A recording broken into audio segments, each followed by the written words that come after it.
Abantu abatanategerekeka basaddaza omwana Abbas Mulindwa ow'emyaka 3 ng'ettemu lino libadde ku kyalo Buwali ekisangibwa mu ggombolola y'ensangi mu Town Council y'Ekyengera mu Wakiso mu kiro ekikeesezza olwaleero. Twasanzewo kaveera akakutiya nga tulowooza oba mukakombe yabaddemu wala naye nga kiteeberezebwa okubanga abasawo Abaganda be baamuse. Poliisi ekoze omuyiggo n'ekwata abantu okuli Hadija Namale, Kasule Abbas n'abalala nga kigambibwa Namale aliko omulenzi gw'ayagala amanyiddwa nga Yasin Lubega nga wa luganda lw'omugenzi nga yamutegeeza ng'omwana bw'ali owuwe ekitaamusanyusa n'asalawo okugenda ew'omusamize eyamulagula okutta omwana ono. Rehema Nalubega nga yesenga abadde akuuma omwana ategeezezza nti olunaku lw'eggulo Namale yazze ku dduuka w'akolera nga yeeraguza nga famire ye bwe yabadde egenda okufiirwa omuntu ye kye yawakanyizza nga teyategedde nti yabadde mu kkobaano ery'okutta omwana. N'agamba empewo simanyi eby'emizimu ebimukutte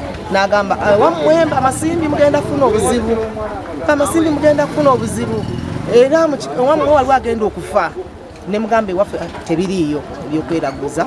Ayongeddeko nti omwana eggulo yagenze ewa bannamale okuzannya ne banne kyokka akawungeezi teyazzemu kulabika kwe kuyisa ekizindaalo nga bamunoonya nga baatuuseeko n'ewaka wa Namale agambibwa okuba mu kkobaano ery'okumutta naye n'ategeeza nga bwe yamulagidde adde awaka. N'agamba mu nsonyiwe omwana ali mu kikutiya.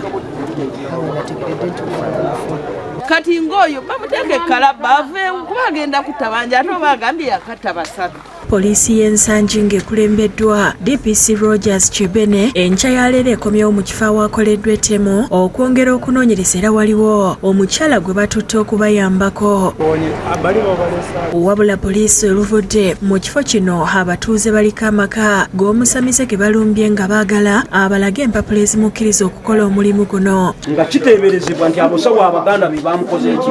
Naye buli anajja n'ateeka wali ruumu ng'ayingiramu akola busawo Buganda. Kyokka ono abalaze ebiwandiiko kwakolera n'avumirira abamulumbye. Naye bagenza otuuka wano ng'ebiwandiiko byantu birina tuli kubulira nti ate lukumyemu omuliro waliwo omusawo w'ekinnansi gwe bagenza okukola ki okumenyera ennyumba mutuyambe tuleme ate kutwalira amateeka mu Mmeeya w'ekitundu kino Mathias Walukaga avumiridde ettemu lino n'aweera okukola ekikwekweto ku basawo ab'ekinnansi abafere. Era mbakakasa nti ngenda kutandika operation egenda ng'erambula buli basawo agali mu Kyengera Town Council abo bwe tusanga nga bafere beenoonyeza byabwe gonna ngenda kugaggala. Omwogezi wa poliisi mu Kampala n'Emirwango Patrick Onyango akakasizza ettemu lino era nti okunoonyereza kutandise.